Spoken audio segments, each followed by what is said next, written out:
ఉదయాన మీ ఈవో శ్యామలరావు గారు 43 ఆవులు చనిపోయాయి అని ప్రకటన చేసినందుకు, మీ చైర్మన్ బిఆర్ నాయుడు గారు 22 ఆవులు చనిపోయినాయని ప్రకటన చేసినందుకు శ్యామలరావు గారిని సస్పెండ్ చేయటము, బిఆర్ నాయుడు గారిని తొలగించటము రెండు జరగాల. మీరేమో ఒక్క ఆవు కూడా చనిపోలేదు అని మీరు చెప్పినారు. మీరు చెప్పి అంతా కలిపితే 2-3 గంటలు కూడా కాలేదు. అంతకు పూర్వమే 1 గంట ముందు మీరు నియమించినటువంటి మీ శ్యామలరావు గారు ఈవో గారు 43 ఆవులు చనిపోయాయి అని చాలా స్పష్టంగా ప్రకటించటం జరిగింది. అలాగే అధ్యక్షుడు బిఆర్ నాయుడు గారు కూడా నిన్న పత్రికా సమావేశంలో చెప్పటం జరిగింది.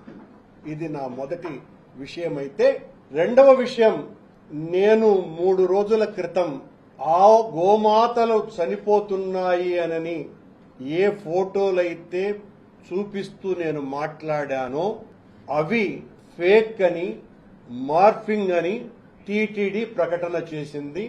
దానితో పాటు తెలుగుదేశం పార్టీ పెద్ద ఎత్తున సోషల్ మీడియాలో వైరల్ చేసింది.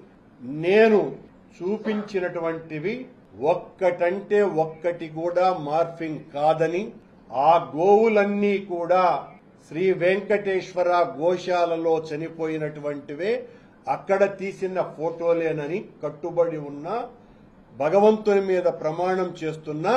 నేను అలా చెప్తే మీరు నమ్మరు కాబట్టి ఏ విచారణకైనా నేను సిద్ధం. నేను చూపించిన ఫోటోలలో 70% పైగా లేగ దూడలే. అవన్నీ కూడా పత్రికల్లోనూ వార్తల్లోనూ మీ ప్రసార మాధ్యమాల్లోనూ కూడా వచ్చినాయి. మరి బిఆర్ నాయుడు గారి దృష్టిలో లేగదూడలు వృద్ధాప్యంతో చనిపోయినాయా అని నేను ప్రశ్నిస్తున్నాను. నేను చెప్పినటువంటి ఆవులు చనిపోనే లేదు అని చెప్పినటువంటి మీరు మొదటేమో చనిపోలేదని చెప్తారు, ఆ తర్వాత ఇన్ని చనిపోయినాయని, ఈ తిరుపతి శాసనసభ్యుడు 40 చనిపోయినాడని ఆయన ఒక ప్రకటన ఇచ్చినాడు, 40 చచ్చిపోయినాయి అని. ఇంకొక ఆయన బీజేపీ అని, తెలుగు బీజేపీ నాయకుడు, ఆయన కూడా ఇలాంటి మాటలే మాట్లాడడం కూడా జరిగింది. ఏది నిజం అంటే, నేను చేసినటువంటి ఒక నిజమైన ఆరోపణ మీ గుండెల్లో గుబులు కుట్టించి భయపడి మీ ఇష్టం వచ్చినట్టుగా మాట్లాడుతున్నారు.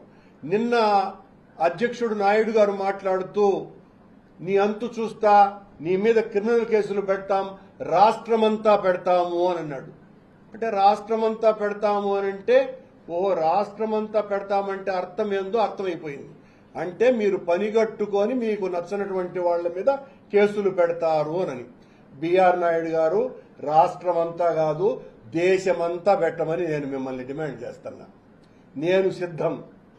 నేను భగవంతుని పట్ల మీ నిర్వాకాన్ని ఎదిరించినందుకు, నిలువరించే ప్రయత్నం చేస్తున్నందుకు మీరు నా మీద కేసులు పెడితే, నేను జైలుకు పోతే వెంకటేశ్వర స్వామి భక్తునిగా ఆనందంగా అనుభవిస్తా ఆ జైలు జీవితాన్ని.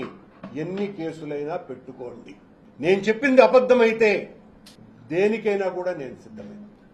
మీరు శ్యామలరావు గారు ఈరోజు మాట్లాడుతూ, గత 5 సంవత్సరాలు ఎన్ని ఆవులు చనిపోయినాయో ఆధారాలు లేవు, ఆధారాలు లేకుండా చేశారు అని అన్నాడు.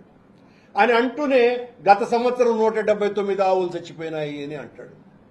అంటే ఒకే ప్రెస్ మీట్ లో 179 ఆవులు గత సంవత్సరం చనిపోయినాయని, అంటే గత సంవత్సరం నువ్వు ఉన్నావు కదా అనే అర్థంలో నన్ను, గత సంవత్సరం జూన్ నుంచే నేను లేను, అంతకు పూర్వం ఉన్నది నేను 5 నెలలు మాత్రమే. ఇంత తొందరపాటుతో వీళ్ళ అజ్ఞానం హద్దులు లేకుండా ప్రకటించుకుంటున్నారు.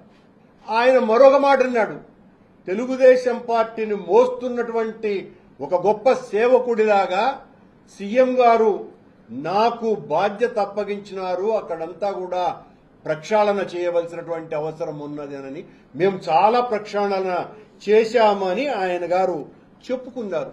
ఏ ప్రక్షాళన చేసినారు శ్యామలరావు గారు? మీరు అన్నప్రసాదాలను మేము చాలా నాణ్యతతో ఇస్తున్నాము అంటారు. ఎక్కడ మార్పులు జరిగినాయి? మీరు చెప్పుకోవటమే తప్ప, మీరు చెప్పుకొని సంకల్ గుద్దుకోవటమే తప్ప మీరు చేసినటువంటి పెనుమార్పు ఏమీ లేదు. మేము ప్రక్షాళన చేసినామని ఇప్పుడేదో భక్తులకు అందరికీ కూడా అన్న ప్రసాదాలు అందజేస్తున్నాము క్యూ లైన్లలో అని అన్నారు. అయా శ్యామలరావు గారు, గతంలో రాజశేఖర రెడ్డి గారు ముఖ్యమంత్రిగా ఉండగా ఆయన సూచనతో నేను అధ్యక్షునిగా ఉన్నప్పుడే క్యూ లైన్లలో ఉన్నటువంటి వాళ్ళకందరికీ కూడా అన్నప్రసాదాలు పాలు ఇవ్వాలన్నటువంటి ఆలోచన చేసి దాన్ని ఆచరణలోకి తీసుకొని వచ్చి అప్పటి నుంచి ఈ ఆచారం కొనసాగుతోంది అని మీకు గుర్తు చేస్తున్న శ్యామలరావు గారు, ఇదేదో మీరు పెడుతున్నటువంటి ఏదో గొప్ప చర్యగా మాట్లాడుకుంటున్నారు మీరు. అలాగే లడ్డూ నాణ్యత విషయంలో మీరు మాట్లాడినటువంటి మాటలేంటి? కల్తీ జరగలేదని ఒకరోజు ముందు రోజు చెప్పారు. చంద్రబాబు గారికి భయపడిన తర్వాత కల్తీ జరిగిందని చెప్పినారు. ఒకసారి వెజిటబుల్ ఆయిల్స్ కలిసినాయి అని చెప్పినారు. మరొకసారి చంద్రబాబు గారికి తానా అంటే తందానా అని పలికినారు. అయినా మీరు రిజెక్ట్ చేసినటువంటి ఆ నెయ్యి వాడక ఆ లడ్డూ తయారీకి వాడలేదు కదా. వాడకుండా రిజెక్ట్ చేసినటువంటి వాటిలతో కల్తీ నెయ్యితో లడ్డు తయారు చేసినారని ఒక ఈవోగా మీరు ఎలా ఆరోపణ చేయగలరు? ఎలా? ఒకవేళ రాజకీయపరమైనటువంటి విమర్శలైతే రాజకీయాలు చేయవచ్చు, కానీ ఈవో స్థాయి ఒక సీనియర్ ఐఏఎస్ అధికారిగా ఉండి మీరు ఈ రకమైనటువంటి ఆరోపణ ఏ రకంగా చేయగలరు శ్యామలరావు గారు? అంటే ఒకవేళ మీరు జరుగుంటే మీకంటే సీనియర్లు అయినటువంటి జవహర్ రెడ్డి గారు, ధర్మారెడ్డి గారుల సమయంలో జరిగినట్టు అని మీరు అంగీకరిస్తారా, ప్రకటిస్తారా?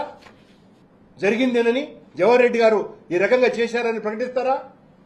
ఇంత దారుణమైనటువంటి తెలుగుదేశాన్ని భుజాన వేసుకొని మాట్లాడుతున్నారు ఈవో గారు.